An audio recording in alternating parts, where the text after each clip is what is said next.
तो ये थी तुम्बाड मूवी, जिसमें हमें हस्तर और तुम्बाड गांव के बीच की कहानी बताई जाती है। अब इसमें हीरो कैसे फिट होता है, चलिए जानते हैं। तो मूवी की स्टार्टिंग में हमें एक देवी के स्टैचू को दिखाया जाता है, जो कि अन्न और धन की सिंबल थी और पूरी धरती उसकी गर्भ होती है। मतलब कि सब कुछ बस यही देवी थी। इस मूवी में हमें ऐसा बताया जाता है कि जब दुनिया की शुरुआत हुई तब देवी ने अपने इसी गर्भ से बहुत सारे देवी देवता को जन्म दिया, जिनमें से उसके सबसे बड़े बेटे का नाम हस्तर था। मूवी के अनुसार हस्तर का नाम वेद पुराण कहीं के भी किताब में उल्लेख नहीं होता, क्योंकि हस्तर बहुत लालची होता है और वह सोना तथा अनाज दोनों पाना चाहता था। लेकिन जब वह अनाज की तरफ आगे बढ़ा तब उसके बाकी के भाई बहनों ने उस पर हमला कर अनाज को हस्तर से बचा लिया। हस्तर के भाई बहन उसे मारने ही वाले होते हैं, पर तभी देवी उसे बचा लेती है। हस्तर की लालच की वजह से उसे ये सजा दी जाती है कि दुनिया में अब उसे कोई नहीं पूजेगा और उसका नाम भुला दिया जाएगा। मूर्ति की देवी उसे कई सालों तक अपने गर्भ में छिपा कर रखती है। लेकिन तुम्बाड के लोग जहाँ पर देवी ने हस्तर को छिपा कर रखा था, वे उसकी मूर्ति बनाते हैं और हस्तर को पूजने भी लगते हैं, जिसकी वजह से दूसरे देवी देवता उन गाँव वालों से बहुत ज्यादा गुस्सा हो जाते हैं और उन्हें श्राप दे देते हैं। यही कारण है कि तुम्बाड गांव में लगातार बारिश होती रहती है और कभी थमने का नाम नहीं लेती। अब काफी समय गुजर जाने के बाद हमें इस तुम्बाड गांव में एक महिला को दिखाया जाता है, जो कि सरकार के बाड़े में जाती है। यहाँ पर सिर्फ एक ही पंडित था, जिसका नाम था सरकार। सरकार का बाड़ा कहा जाता था। यहाँ पर वह औरत सरकार से गोल्ड कॉइन मांगती है, तब वह पंडित कहता है कि यह कॉइन ऐसे ही नहीं मिलता, इसके लिए कुछ करना पड़ता है। दूसरी तरफ हमें उसी औरत के दो बच्चों को दिखाया जाता है, जिनमें से बड़े बेटे का नाम होता है विनायक राव और छोटे बेटे का नाम होता है सदाशिव राव। ये दोनों बच्चे हमेशा की तरह अपनी माँ का इंतजार कर रहे होते हैं, क्योंकि उनकी माँ पहले भी सरकार के बाड़े जाया करती थी। लेकिन आज उसे काफी समय हो चुका था, जिसकी वजह से वे दोनों बच्चे बात कर रहे होते हैं कि आज दादी को खाना कौन खिलाएगा। दरअसल यहाँ पर इनकी दादी माँ एक बूढ़ी औरत थी, जो कि इनके साथ ही रहा करती थी। यह बूढ़ी औरत किसी भी एंगल से नॉर्मल नहीं होती और इनकी पूरी बॉडी खराब हो चुकी होती है। अब इनके साथ ऐसा क्यों हुआ, यह हमें आगे पता चलेगा। ये दोनों बच्चे अब घर के अंदर चले जाते हैं और थोड़ी देर बाद इनकी माँ भी आ जाती है, जिससे उसका बेटा पूछता है कि क्या आपको सोना मिला। इस पर उसकी माँ कुछ नहीं बोलती और इधर दूसरी तरफ उस पंडित की मौत हो चुकी थी, जिसका सभी लोग अंतिम संस्कार करते हैं। इसके बाद वह औरत अपने बेटों से कहती है कि अब वे यहाँ पर नहीं रहेंगे और इस गांव से निकलकर शहर चले जाएंगे। जहाँ पर हमें देखने पर पता चलता है कि यह मूवी उस टाइम पर बेस्ड है जब गाड़ी मोटर नहीं हुआ करते थे।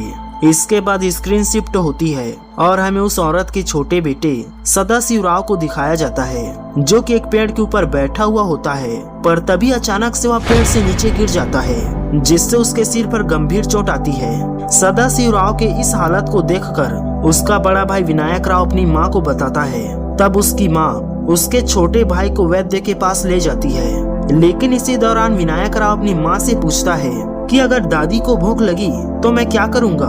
तब उसकी माँ कहती है कि उसे खाना दे देना और अगर फिर भी परेशान करती है तो कहना दादी सो जा, नहीं तो हस्तर आ जाएगा।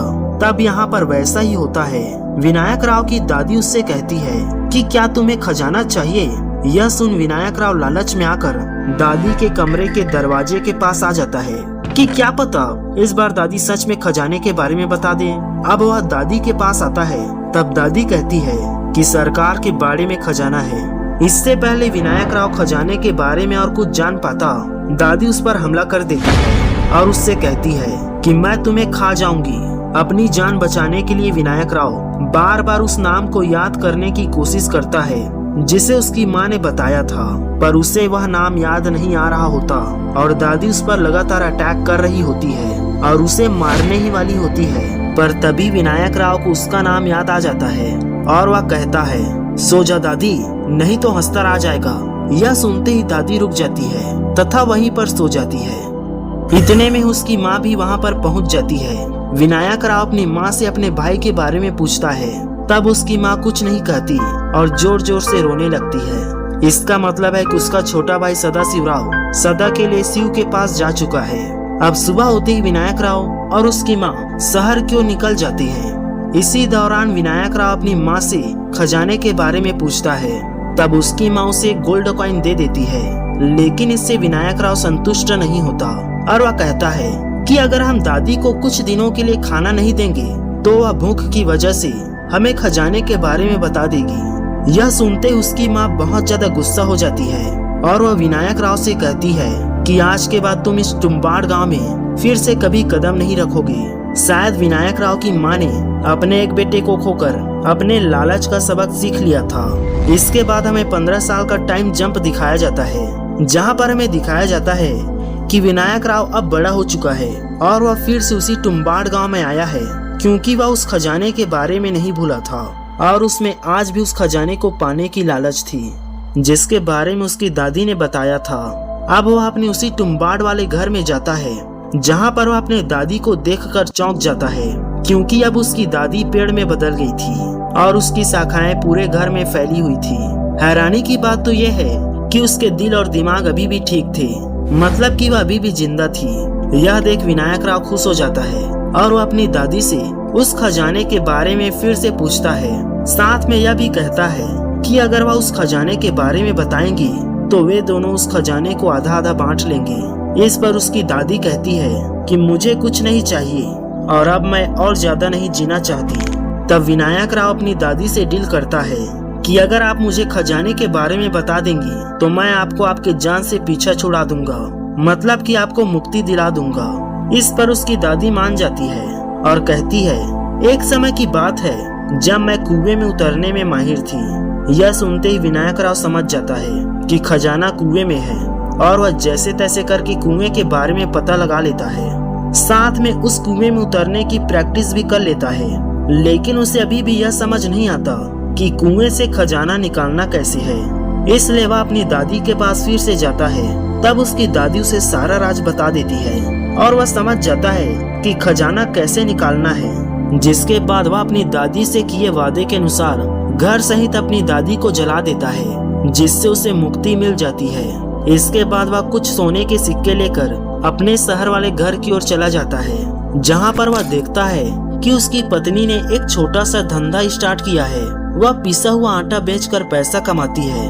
विनायक राव अपनी पत्नी से कहता है कि मैं तुम्हें महारानी बना दूंगा, क्योंकि अब हमारे अच्छे दिन आने वाले हैं और हमारे पास बहुत सारा पैसा होने वाला है। इसके बाद विनायक राव उसी पंडित के पास जाता है जिससे उसने बहुत सारा कर्जा लिया हुआ था। वह उस पंडित को सोने का सिक्का देता है और अपना सारा कर्जा उतार देता है। कुछ दिन बाद वह फिर से तुम्बाड़ गांव जाता है और वहां से कुछ सोने के सिक्के ले आता है, जिसे वह शहर में बेच देता है। ऐसा करते करते वह बहुत अमीर हो जाता है और उसकी कंडीशन भी पूरी तरह से सुधर जाती है। हाल ही में उसने नया घर भी बनवाया था और यह सब देख उस पंडित के मन में भी लालच आ जाता है, जिससे विनायक राव ने पैसे लिए थे। वह पंडित विनायक राव के पास जाता है और उससे कहता है कि वह उसे भी अपने काम में शामिल कर ले, लेकिन विनायक राव उसे मना कर देता है। पर उस पंडित के मन में तो लालच था, इसलिए वह सोचता है कि वह भी तुम्बाड़ गांव जाकर सोने के सिक्के ले आएगा।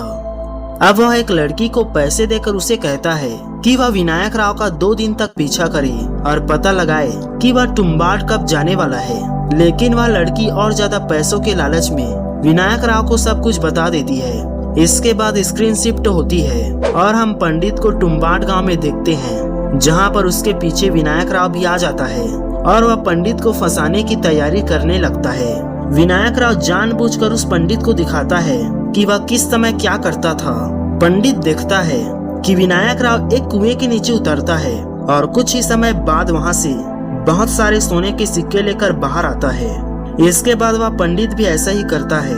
वह कुएं में उतरकर काफी अंदर तक जाता है, जिसका रास्ता काफी संकरा होता है और इसकी दीवारें लाल कलर की होती हैं, जिन्हें देख साफ पता चलता है कि यहाँ कोई सांस ले रहा है। कुएं में अंदर पहुँचने के बाद उसे वहाँ एक ट्रंक मिलता है, जिसे जब वह खोलता है तो उसके अंदर से आटे का पुतला निकलता है और जैसे ही वह उस पुतले को अपने हाथ में लेता है तभी हस्तर को अनाज की खुशबू आ जाती है और वह उस आटे के पुतले के साथ साथ उस पंडित को भी खा जाता है। जिसके थोड़ी देर बाद ही विनायक राव फिर से वहां पर आ जाता है और वह देखता है कि पंडित का भी वही हाल है। जो उसके दादी का था, लेकिन उसे पंडित की हालत को देखकर उस पर दया आ जाता है और वह उसे उसके शरीर से मुक्त कर देता है। दरअसल यहाँ पर दस्तर को श्राप मिला था कि अगर वह किसी इंसान को काट ले तो वह इंसान हमेशा के लिए अमर हो जाता है, लेकिन इसी के साथ उस इंसान की पूरी बॉडी सड़कर खराब हो जाती है, जैसा उसके दादी के साथ हुआ था। और यहाँ पर कुछ ऐसा ही पंडित के साथ हुआ। इसके बाद हमें फिर से कुछ वर्ष का टाइम जंप दिखाया जाता है, जहाँ पर हम विनायक राव के बेटे को देखते हैं जिसका एक पैर खराब होता है। यहाँ पर विनायक राव ने अपने घर में ही बिल्कुल कुएं जैसा ही सेटअप बना रखा होता है, जिस पर उसका बेटा रोज कुएं से उतरने और चढ़ने की प्रैक्टिस करता है। साथ में वह यह भी नोट करता है कि यह सब करने में उसे कितना समय लगता है, क्योंकि विनायक राव पहले जैसा जवान नहीं था और वह परेशान था कि उसके बाद कुएं से खजाना कौन लाएगा। इसलिए वह अपने बेटे को इन सब की ट्रेनिंग दे रहा था। अब कुछ दिनों बाद विनायक राव अपने बेटे के साथ टुम्बाड़ गांव आ जाता है और अपने बेटे को यहाँ पर आटे का पुतला बनाना भी सिखाता है, लेकिन फिर वह आटे के पुतले को फेंक देता है, क्योंकि आज वे सिर्फ प्रैक्टिस करने के लिए आए थे। इसके बाद वह बिना आटे के पुतले के अपने बेटे के साथ कुएं के नीचे उतरता है ताकि हस्तर उनके पास ना आ सके, लेकिन उसका बेटा गलती से अपने साथ आटे का पुतला ले आता है, क्योंकि वह हस्तर की पूरी सच्चाई नहीं जानता था और वह तो बस सब कुछ आज ही सीख लेना चाहता था। पर उसे क्या पता था कि यह काम इतना ज्यादा खतरनाक है।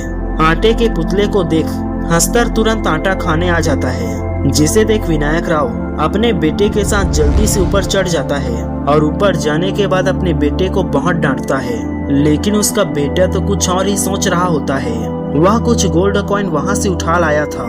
अब वह अपने पिता से कहता है कि आप सिर्फ हस्तर को एक ही आटे का पुतला देते हैं, जिसके कारण आप ज्यादा गोल्ड कॉइन नहीं ला पाते, लेकिन इस बार अगर हम हस्तर को बहुत सारे आटे का पुतला दे दें तो हमें इतना समय मिल जाएगा जिससे कि हम हस्तर का वो पूरा बैग ही चुरा सकें, जिसमें से अनलिमिटेड गोल्ड कॉइन निकलता है। इसके बाद विनायक राव और उसका बेटा अपने प्लान की तैयारी करते हैं और बहुत सारा आटा लेकर टुम्बाड़ गांव की ओर निकल जाते हैं, जहां पर पहुंचने के बाद वे दोनों बहुत सारा आटे का पुतला बनाते हैं। अब इसके बाद वे कुएं के नीचे उतरते हैं और ट्रंक के चारों तरफ आटे का घेरा बना देते हैं ताकि हस्तर उनके करीब ना आ सके। अब जैसे ही विनायक राव और उसका बेटा आटे के पुतले को बाहर निकालते हैं, वे देखते हैं कि जितने आटे के पुतले थे उतने ही सारे हस्तर वहां पर आ चुके हैं और यह देखकर वे हैरान हो जाते हैं। लेकिन उन दोनों ने ट्रंक के चारों ओर जो आटे का घेरा बनाया था उसकी वजह से हस्तर उन दोनों के पास नहीं आ पाते, क्योंकि हस्तर को यह श्राप प्राप्त था जिसकी वजह से वे सूखे आटे को नहीं छू सकते थे, पर उन्हें गीले आटे की भूख थी। अपने चारों ओर बहुत सारे हस्तर देखकर विनायक राव को बाहर निकलने का कोई रास्ता नजर नहीं आता, जिसके कारण वह अपने आप को ही सेक्रीफाइस कर देता है। वह अपने चारों ओर आटे के पुतलों को बांध लेता है और अपने बेटे को बचाने के लिए रस्सी की सहायता से ऊपर चढ़ने लगता है, जिसकी वजह से सभी हस्तर उसका पीछा करने लगते हैं, लेकिन वे सभी आटे के घेरे से टकराकर खत्म हो जाते हैं और विनायक राव का बेटा उस कुएं से बाहर आ जाता है, जहां पर वह अपने पिता विनायक राव को देखता है, जिसकी हालत भी वही हो चुकी थी जैसा कि पहले उसके दादी और पंडित के साथ हुआ था। पर यहाँ पर उसके हाथ में वही गोल्ड कॉइन का बैग होता है जिसे उसने हस्तर से चुराया था और वह इसे अपने बेटे को देता है, लेकिन उसका बेटा उस बैग को लेने से मना कर देता है क्योंकि उसे अपनी गलती का एहसास हो गया था और वह अपने पिता को जलाकर उसको भी मुक्ति दे देता है। इस तरह से यह मूवी यहीं पर खत्म हो जाती है, आपका और हमारा साथ भी।